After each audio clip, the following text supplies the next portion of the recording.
I am Marie Antoinette. I wear red lipstick. I use heavy makeup. I eat what I want. Chocolate cakes. Strawberry pie. Cream. Butter. Candy. Mars bars. The lot. The fucking lot. I don't give a shit. I am a woman. A real woman. I was 34.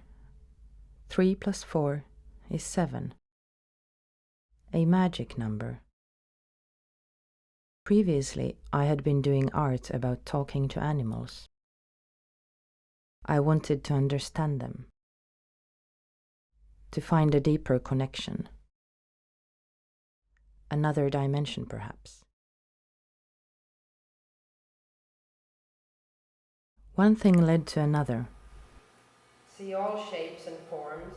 In came all sorts of telepathic experimenting, research on UFOs, ancient myths and legends.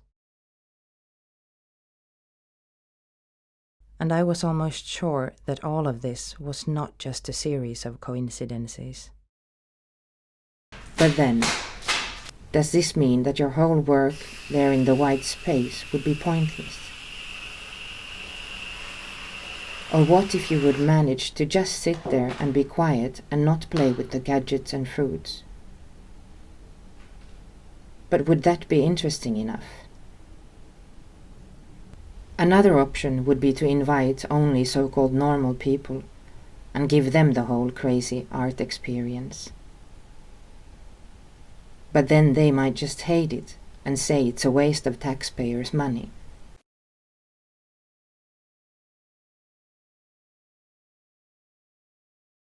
I used to be fun. Now I'm just serious. And that is not fun. I used to be fun. Now I'm just serious. And that is not fun. Maybe it's more fun with this face. Could I have more fun with a face like this? Because then I could move like this and be a little like weird. And that would be fun or what? This is not fun anymore. This is not fun anymore. Doesn't work out anymore. Not like it used to. You were better before. You were more fun. Now you're just serious. Denna stad kunde finnas var som helst. Jag kunde vara vem som helst. Detta kunde vara ett manuskript för en TV-film. Men detta är en verklig berättelse. Allt är sant och ingen verkar bry sig om faran.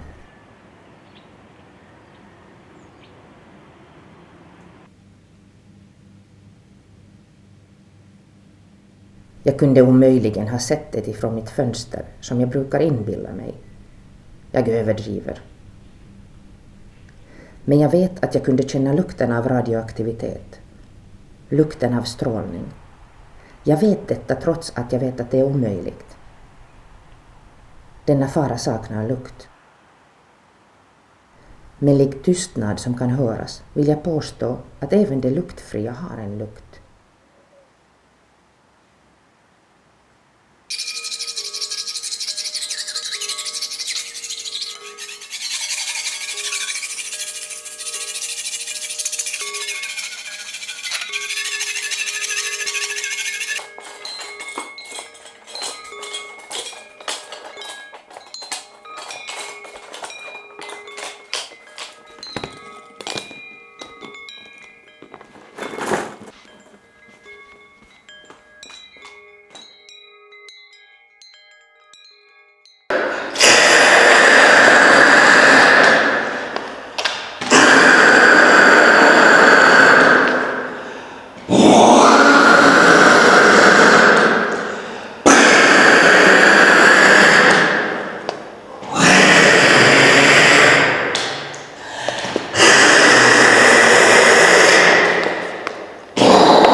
she acts out some sort of a sexy cat performance on a beach.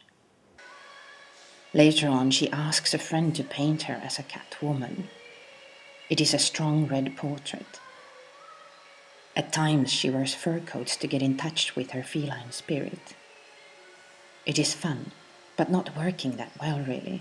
She's a human after all, not a cat. And not a hooker or even a woman who likes to wear fur. Clara reads about the Amazons, the warrior women who supposedly lived all around the Black Sea and North Africa. She decides to try to scotch tape her right breast in order to be more like them. It is kind of cool pretending to be a warrior woman, but she stops, because there are more current issues to address. Parce que pourquoi chaque chose doit être catégorisée comme masculin ou féminin? C'est très bizarre. Et on essaie de trouver toujours un logique. Que pourquoi c'est un café, une maison, une voiture. Une voiture, c'est féminin. Peut-être parce que les hommes aiment bien les voitures. Comme ça, les hommes pensent encore aux femmes. L'allemand, non. Oui, l'allemand, dans l'allemand, il y a aussi masculin et féminin, le masculin et le féminin. Et aussi le neutre, que je trouve, ça c'est encore... Là, il y a peut-être quelque chose un peu logique, parce que par exemple, prenons le mot bébé. Un bébé, c'est masculin, ça veut dire homme, c'est un bébé. En allemand, c'est das Baby. C'est neutre, parce qu'on ne sait pas normalement si ça va être une fille ou un garçon, ou quelque chose entre les deux, parce que ça existe aussi. Peut-être c'est ça qui est le neutre. Si je pouvais choisir, je voulais être le neutre. Here we have Mutti and Günther. These two found objects could be made into art. Anyone could, you could come up with a narrative around Mutti and Günther, like a sad story about a guy who is still living with his mother. You could remake the building where Mutti and Günther obviously have lived at some point. You could do a lot of things with Mutti and Günther. Maybe Günther made these for Mutti for Christmas, or for Mother's Day, or her birthday or something. It might have been very nice for Mutti to have these, and she had them, and then they ended up in a flea market. Yeah, they could move like this. They could be moving objects. The process has been frustrating enough. The artist has also been experiencing sexual frustration. Hence, she can't stop referring the natural wetlands to the area between her legs. This connection brings us to the famous painting L'Origine du Monde by Gustave Courbet. It was painted in 1866. The wetlands in the painting supposedly belonging to a red-haired woman called Joan Heffernan. On Google, the artist, who is also a redhead, discovers the image of a volcanic mountain resembling the famous painting. This brings us back to nature.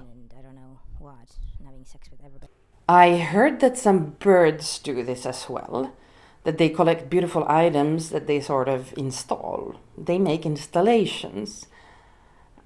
And this is very often the male birds who are doing the installations. And then the female birds select the male bird that made the nicest installation. And they have sex, I guess. Then I guess if you decide to show everything that you have ever done on one wall, it gives the impression that you are insecure about the work. You could not make a selection. Because when you make a selection, then you're really giving the impression that you know what you are doing. Isn't that true? In the same way, the bird who puts together his installation of all these different items that he has collected. It can be feathers, stones, pieces of glass, trash, paper, whatever. The bird also shows that he has really thought about this seriously. He's made a selection. He's made the installation.